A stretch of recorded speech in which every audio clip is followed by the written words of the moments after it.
আসসালামু আলাইকুম। ফরিদপুরের চাষি ইউটিউব চ্যানেলের সকল দর্শক বন্ধুদেরকে জানাই সালাম ও স্বাগতম। দর্শক, আজ আমি জিব্রাল্টিক অ্যাসিড নিয়ে আপনাদের সাথে কথা বলতে চাই। দর্শক, জিব্রাল্টিক অ্যাসিড এটি ফসলের একটি অত্যন্ত জরুরি উপাদান। বর্তমান বিশ্বের সাথে তাল মিলিয়ে ফসল উৎপাদনে এগিয়ে যেতে হলে আপনাকে নানাবিধ টেকনিক জানতে হবে। বর্তমানে যে ট্যাবলেটটি দেখতে পাচ্ছেন এটি হলো অ্যাটম ট্যাবলেট।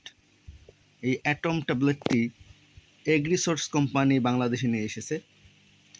দর্শক, বাজারে অনেক রকমের জিব্রেলিক অ্যাসিড পাওয়া যায়, তার ভিতরে অ্যাটম, পাওয়ার, আরও অনেক ধরনের ট্যাবলেট রয়েছে। দর্শক, এটি মূলত ফসলের দ্রুত বৃদ্ধির কাজে প্রয়োজন হয়। একটি ট্যাবলেট প্রায় 40 থেকে 50 লিটার পানিতে, অর্থাৎ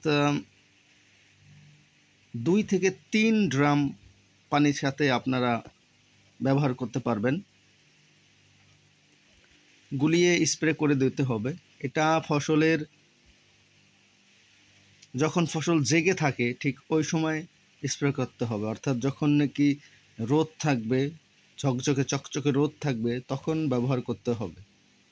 এটি ব্যবহারের 6 ঘন্টা পূর্বে ভিজিয়ে রাখতে হবে।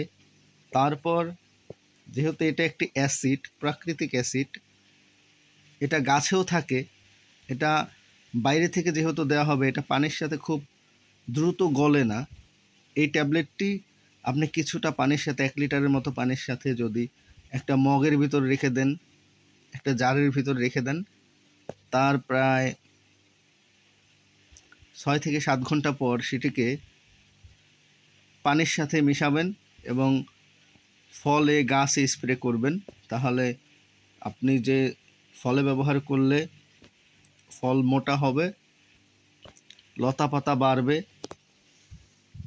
এবং সুস্থ সবল সুন্দর ফল আপনি উৎপাদন করতে পারবেন। বর্তমান যুগে বাঙ্গি, অর্থাৎ নালমি কিংবা তরমুজ, কলা, পেঁপে, সমস্ত ধরনের ফসলের সাথে কিন্তু দর্শক এই অ্যাসিড ব্যবহৃত হয়ে থাকে। বিস্তারিত জানতে গুগল করে, ইউটিউবে অন্যান্য ভিডিও দেখে তারপর সিদ্ধান্ত নেবেন। আসসালামু আলাইকুম দর্শক, ভালো থাকবেন, সাবস্ক্রাইব করবেন আমার ইউটিউব চ্যানেল ফরিদপুরের চাষি।